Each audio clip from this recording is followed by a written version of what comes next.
Hey, you guys, thanks for looking in. Welcome to the Holy Shed here in London, actually, where I had the pleasure of preaching at St. Leonard's Church in Streatham today on the wonderful statement by Jesus that whoever is not against us is for us.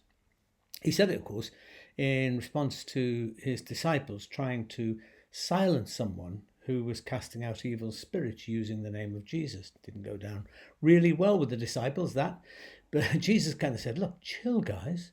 Whoever isn't against us is for us. So my talk was about the wretched tendency that's in human nature, I guess, to create an us and them, which is bad enough in itself. But when you shove God into the mix, then it all gets very, very scary. Because, as Bob Dylan sings, you never ask questions when God's on your side. It's a fabulous song, that. The Beatles sang some great music. But Bob Dylan, he was a prophet. And, take a listen to the song if you can. It's all about American elitism, and it's packed with irony and satire in that beautiful way that only Bob Dylan can do. But it equally applies not just to the US, it's something that applies to any kind of elitism, especially religious elitism. Anyhow, you don't hear all that again. You can listen to the talk if you fancy. It'll be posted on St. Leonard's website as and when they get round to it, and I'll put up a link when it becomes available.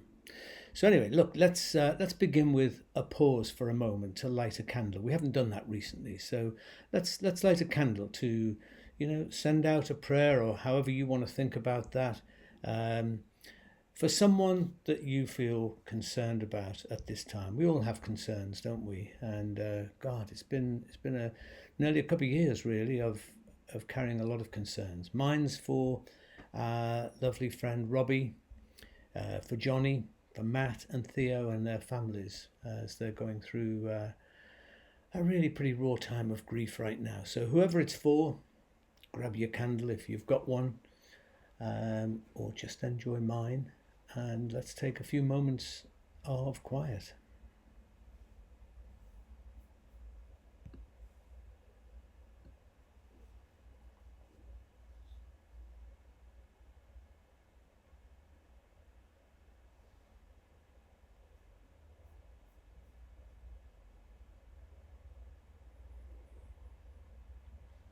And let's say this prayer together.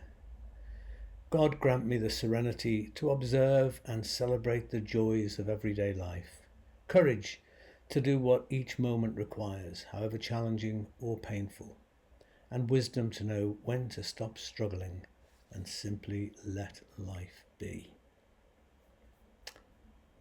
Because there are so many things in life, aren't there, that we can't really do anything about, and worrying about them doesn't do an awful lot of good. So last week, of course, I was in Italy, and you joined me there, which was really, really nice. And I talked a bit about soulfulness, and today I'm gonna carry on with that theme, but in a slightly different way. I want to tell you about some of the way that soulfulness is exercising me at this time. To start off with, I want to show you a drawing by our dear friend Rob Pepper. It was part of a series of drawings that he did whilst he was travelling in Texas. And so a lovely package of them all in here, marvellous.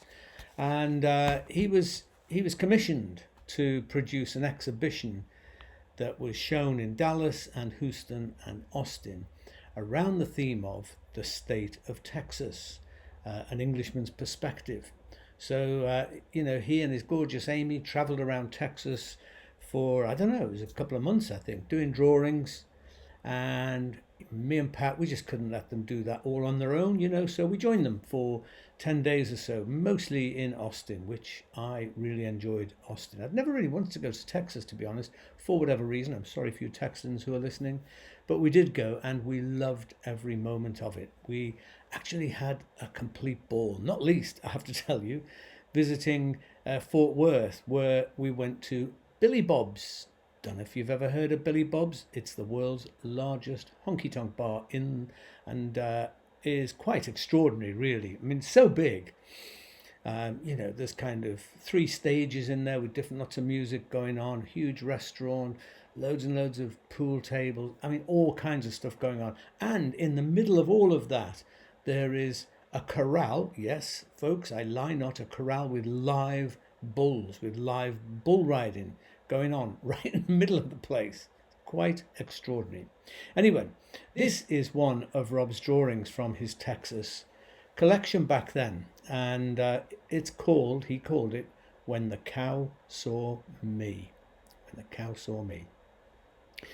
It's a great drawing. I love it, actually. But have you ever looked into the eyes of a cow? I mean, just hung around a little bit long enough to look into its eyes, because I think cows have got gorgeous eyes. But the title of this picture is not When I Saw the Cow, but When the Cow Saw Me.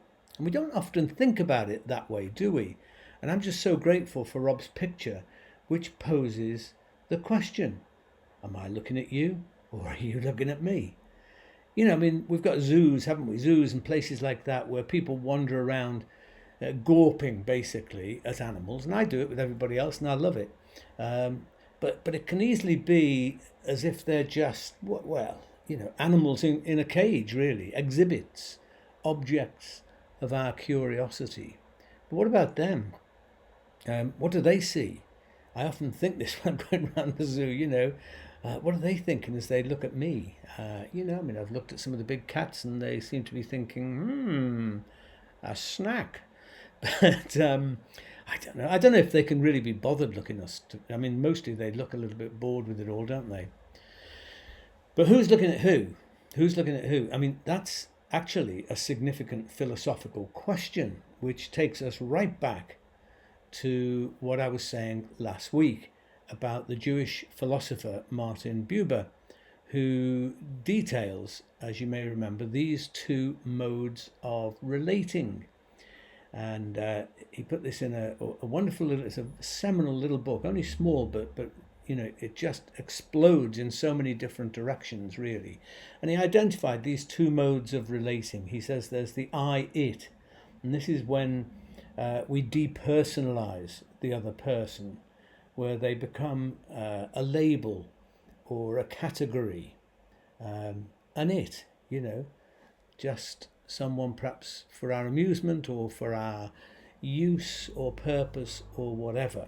But when we relate as an I, you, he said I, thou, but I'm using the modern term. He said when we relate as an I, you, then what we're doing is humanizing the other person by treating them with respect and care as equals. And you know what?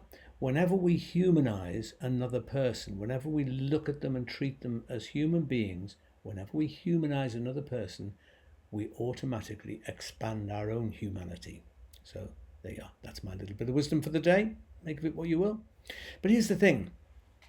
Buber wasn't just talking about our relationship with people, but also our relationship with nature. Because, we can treat nature and our fellow creatures on this earth as its. I think we do it all the time. Or we have the option of treating them as yous, which I know is slightly ambiguous. I'm not talking about sheep, but Y-O-U, yous. And I've said before, I don't think we can truly resolve the climate crisis that we're facing right now without some kind of spiritual revolution. And that will involve a shift of consciousness from treating the natural world and all its creatures as an it to treating the natural world instead as a you. Look, we are coming up to COP26, aren't we? That's the big international conference on climate change, which is happening in Glasgow in November. And I reckon, if you're anything like me, we're all just hoping and praying that some kind of sanity will at last prevail, that governments and political leaders around the world will be courageous enough to make radical changes of policy for everybody's good. But as I see it, without a deeper shift of consciousness, we will all, governments, businesses and individuals, we will all basically carry on doing as little as we can possibly get away with. And yeah, we all know that's nowhere near, I mean, not within a million miles of being enough to resolve the situation that we're facing now. And it's tumbling in on us all the time, isn't it? And sometimes I feel that we are just moving deck chairs around on the deck while the Titanic is sinking. Because here's the problem, you see. I think the so-called environmental crisis, or climate crisis, is wrongly termed, because I think, in my view, it's really a crisis of human consciousness, a failure to view and treat the physical world and its creatures as sacred. And that's a theological issue too, because it's only when we see it's only the things that we see, I should say, as sacred. It's only when something's seen as sacred that we treat it with respect. And when something is treated as profane or inanimate, incidental, it's taken for granted, and then it's used as a utility for our own consumption or whatever.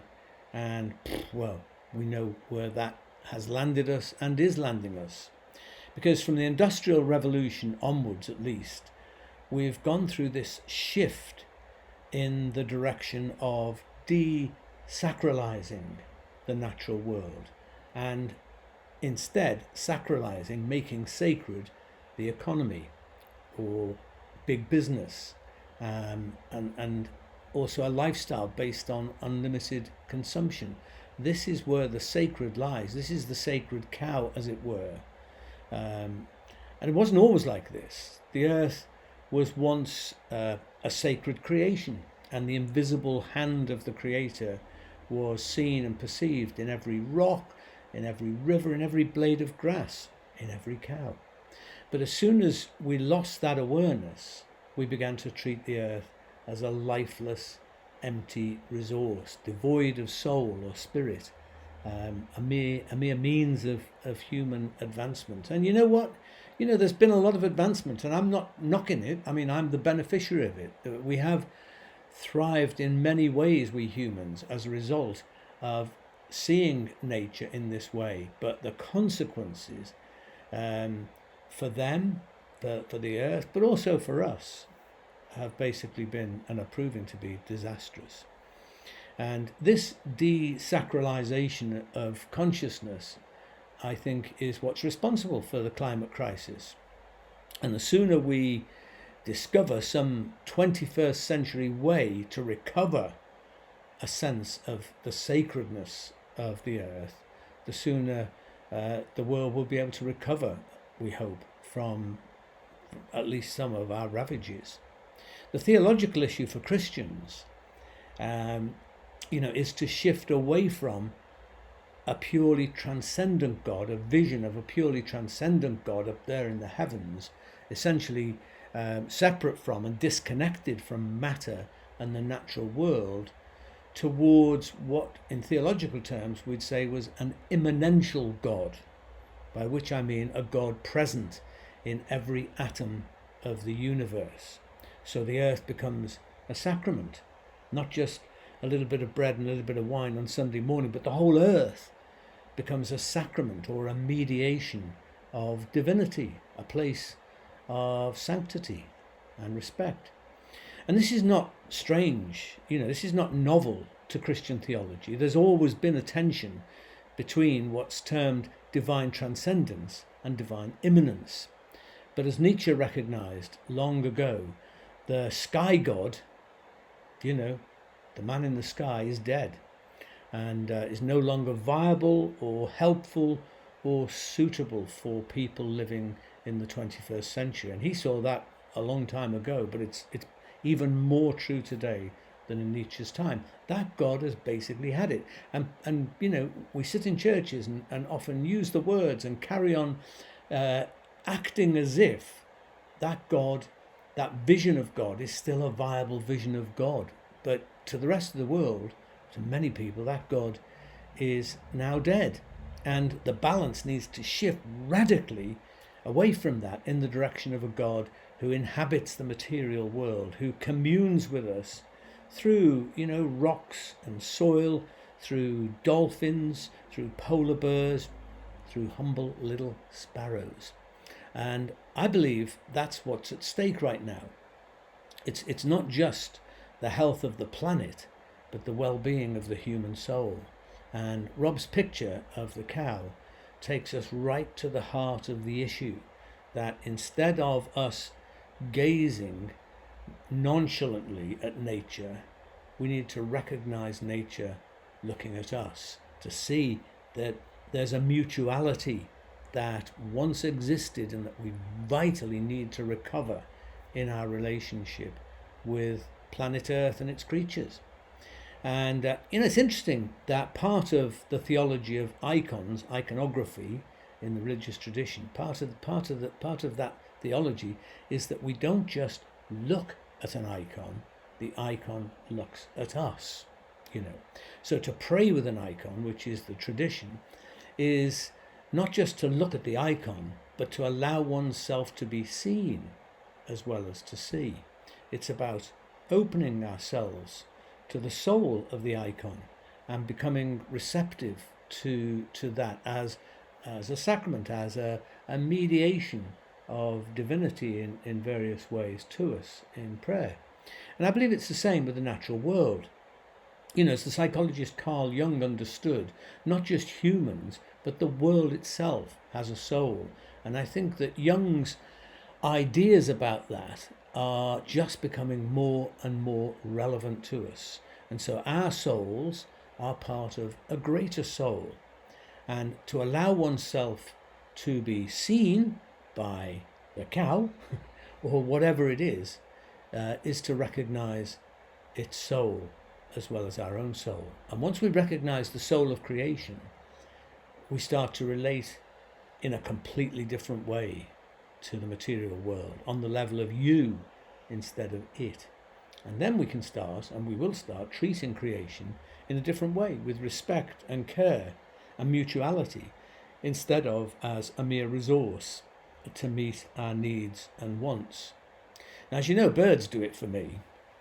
And sitting in my garden, as I used to do regularly in the vicarage, where I wrote my books, and most of my more creative work was done sitting out in the open air. I just found that much more conducive to me. I like to feel the breeze on my face and to smell the nature round about. And so sitting in my garden writing, always or mostly with a camera close at hand, I've been visited, and I still do this, whether it's here in London or down in Somerset. I find I'm visited by characters like, for instance, this beautiful great-spotted woodpecker who saw me. Our eyes are meeting there. There's something very precious about that. And there was, in a strange way, for me anyway, a sense of fellowship. Or these pigeons. And I hate the way pigeons are demonized. Flying vermin is the sort of expletive that's often put at them. Pigeons are beautiful creatures, and they're hugely intelligent and have benefited human beings massively. And I'm all for setting up Pigeons Liberation Front, me. But I've sat and looked mutually at many a pigeon whilst I have been working.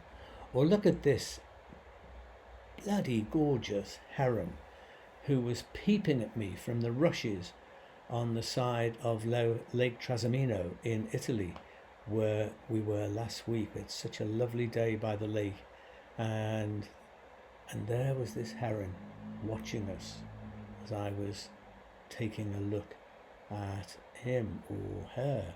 And also there was this gorgeous egret,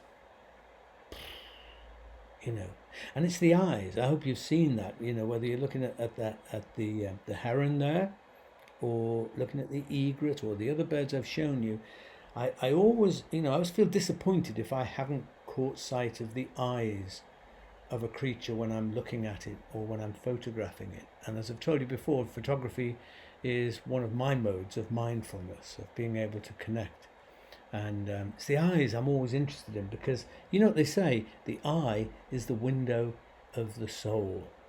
And I believe that's true of this e-group before you, just as it is of, you know, your wife or husband or friend or whoever.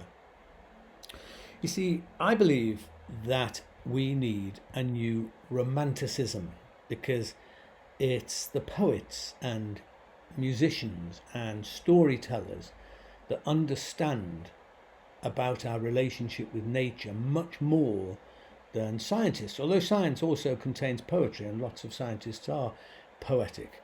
It doesn't have to be devoid of poetry, but in itself, you know, I think often it's the combination of science with art and poetry that I think we desperately need, because you know, these people with a kind of artistic soul are much more connecting or understanding the nature of the relationship than, you know, than politicians or big business people. Though again, you know, they can share in that too.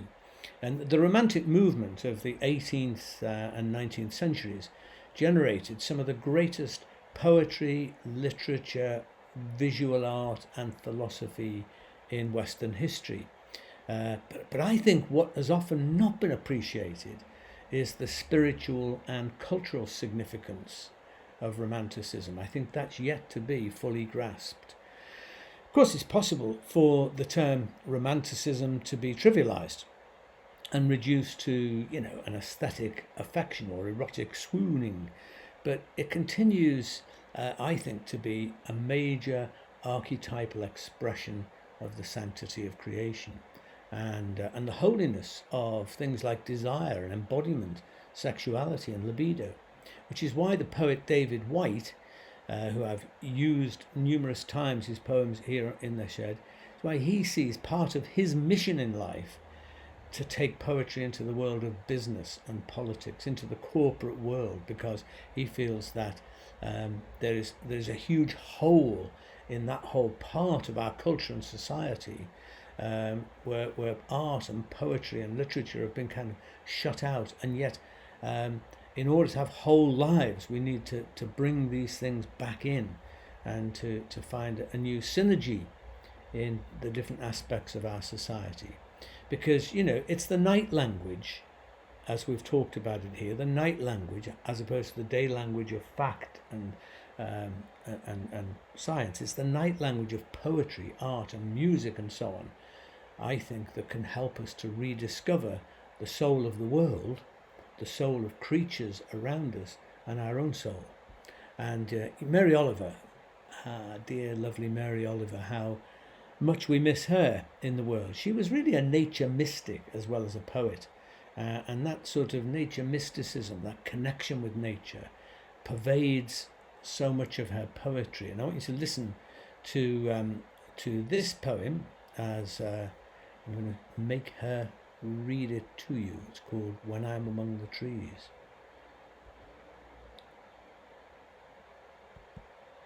When I am among the trees. When I am among the trees, especially the willows and the honey locust, equally the beech, the oaks, and the pines, they give off such hints of gladness. I would almost say that they save me, and daily.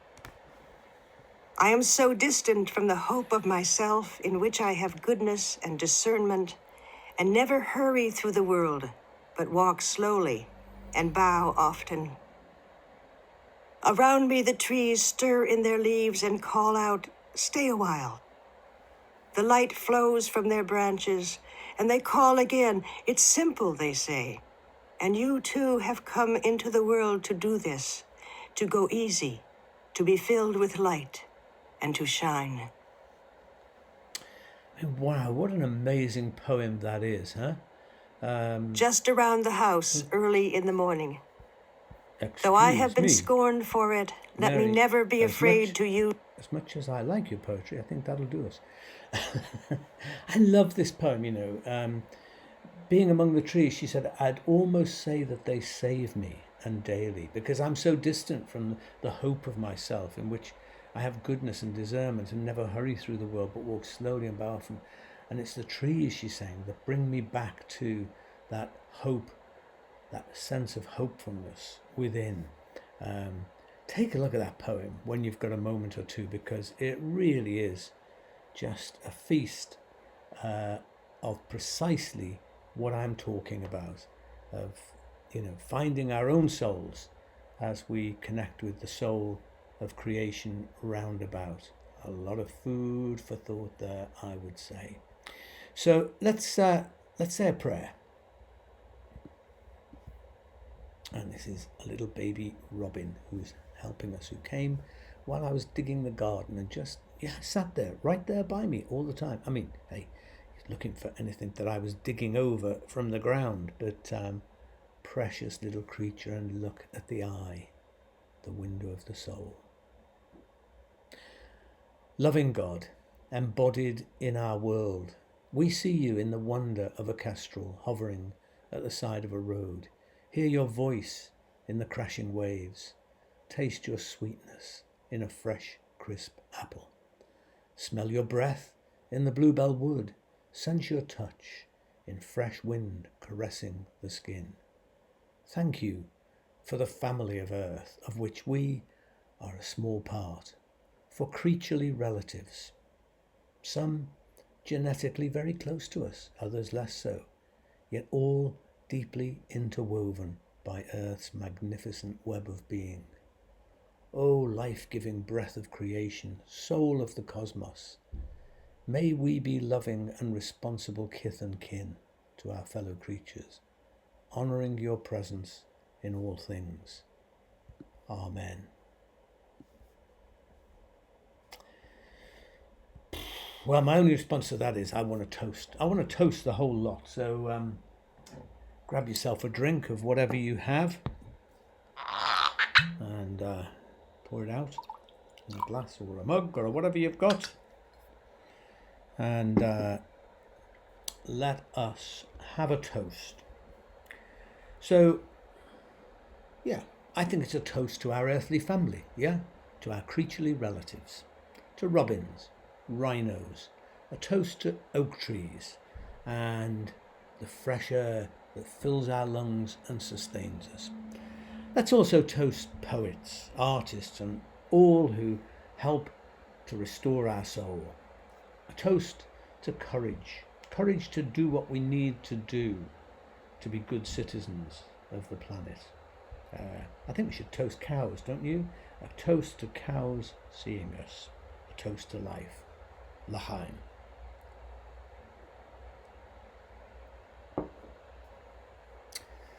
Thank you so much. Well, if you like all of this stuff, you like what we're doing here in the shed, you can support us by buying us a coffee at the coffee website. You can find the link always at the top of the posts on the Holy Shed Facebook page.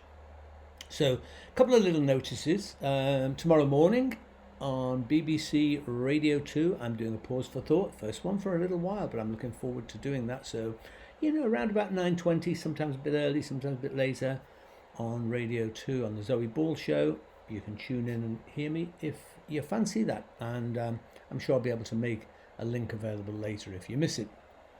Thursday this coming week, after quite a long break for the summer, there's another Soul Space, which is being hosted by our friends in Camden, in Croydon, or begins with Kickinker.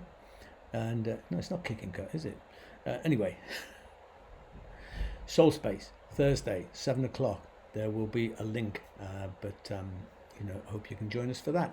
And also, just on the theme of soulfulness and what I've been talking about, advance notice, I'll come back to this again, but I'll be leading a retreat at the Holland House Retreat Centre in Worcestershire, the 25th to the 27th of March 2022, and the subject is how to live soulfully. So if you can join me for that, that'll be great. So let's have a blessing, helped along by, I wonder if you know what this is. That's a little redstart who had a nest under the roof of a cottage that we used to have up in Yorkshire, and he just stopped before going in to feed, or To feed her young, she stopped and said hello to me, as you can see. She was offering me a bite, but I said, no, it's all yours. I am talking complete rubbish, as my wife will later point out. The blessing of God, the eternal goodwill of God, the shalom and salam of God, the wildness and warmth of God, be among us and between us, now and always. Amen. So there you go, guys. Have a good week. I'll see you next Sunday, if not before. Maybe on Thursday if you come to Soul Space. Have a good week. Be kind to people. Be kind to nature. Be kind to yourself. Stay human.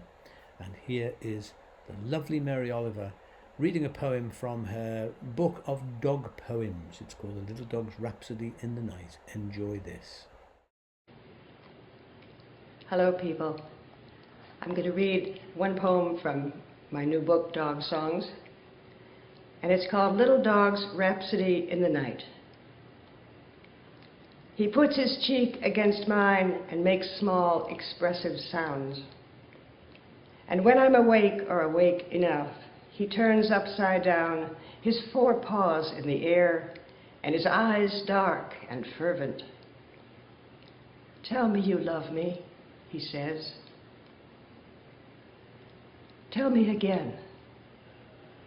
Could there be a sweeter arrangement? Over and over, he gets to ask, I get to tell. Thank you.